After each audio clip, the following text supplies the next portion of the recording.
White House fury boils over. A US official says Trump will destroy Netanyahu if he wrecks the Gaza ceasefire. Washington's patience snaps as Israel pushes West Bank annexation. Vance and Rubio warn, stop now or lose US support.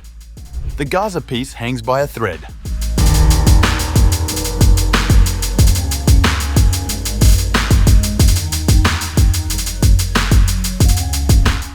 US President Donald Trump will Israeli Prime Minister Benjamin Netanyahu if he jeopardizes the Gaza ceasefire deal, a US official said, according to a Channel 12 report. Correspondent Barak Ravid, speaking in Hebrew on the network, said that a US official told him, Netanyahu is walking a fine line with President Trump. If he keeps going, he'll the Gaza deal. And if he the deal, Donald Trump will him. The remark reflects growing frustration in Washington with recent political moves in Israel, particularly the Knesset's vote yesterday to advance 2 bills to annex parts of the West Bank, which reportedly stunned US officials. According to the Channel 12 report, Netanyahu had been warned by American officials that the vote could provoke a backlash and destabilize ongoing negotiations over the ceasefire. At the same time, US Vice President J.D. Vance and Secretary of State Marco Rubio have criticized Israel's parliament for moving toward annexation of the occupied West Bank.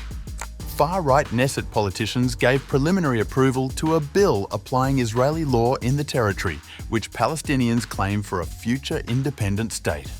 Vance called it a very stupid political stunt, while Rubio warned annexation could jeopardize President Trump's Gaza peace plan.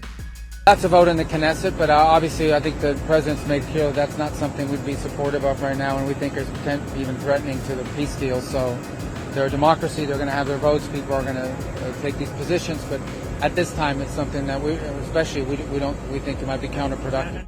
Meanwhile, Vance said that the West Bank will not be annexed by Israel.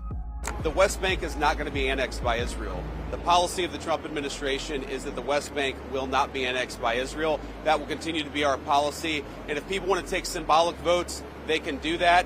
But we certainly weren't happy about it. Trump, in a Time magazine interview, echoed the stance, saying annexation would not happen.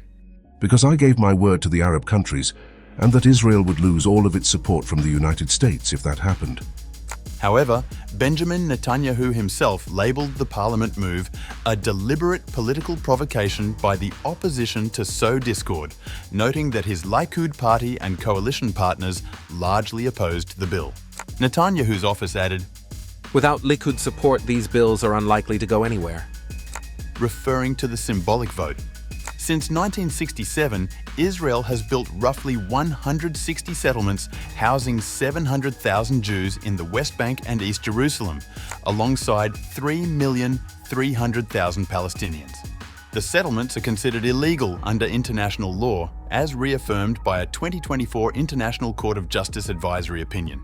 While Netanyahu has at times expressed support for annexation, he has avoided advancing it to maintain relations with the US and Arab countries that normalize ties with Israel.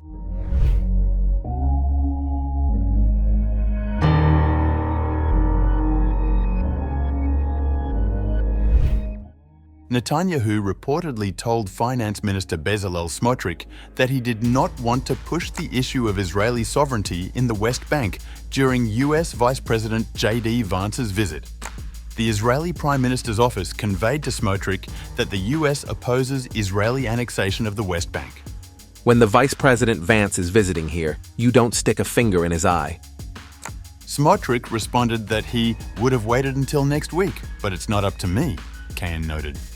Smotrich called on Netanyahu to extend Israeli sovereignty in the West Bank.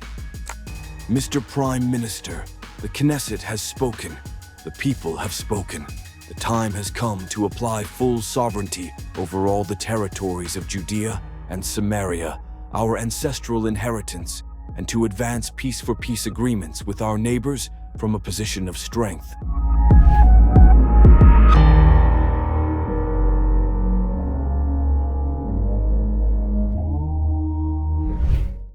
Saudi Arabia and several other Arab and Muslim countries condemned on October 23 a pair of Israeli bills that would extend Israeli law to the occupied West Bank. The 15 countries, including Palestine, Qatar, Egypt, Jordan, Kuwait and Turkey, as well as the Arab League and Organization of Islamic Cooperation, said they condemn in the strongest terms the bills, calling them a blatant violation of international law. The legislation, which won preliminary approval from Israeli lawmakers on Wednesday, is widely seen as a move toward annexing territory that Palestinians seek for a future independent state. In a joint statement reported by the Saudi press agency, the countries reaffirmed that Israel has no sovereignty over occupied Palestinian territory. The countries warned against Israel's unilateral actions and illegal policies, urging global powers to halt its unlawful measures in the occupied Palestinian territory.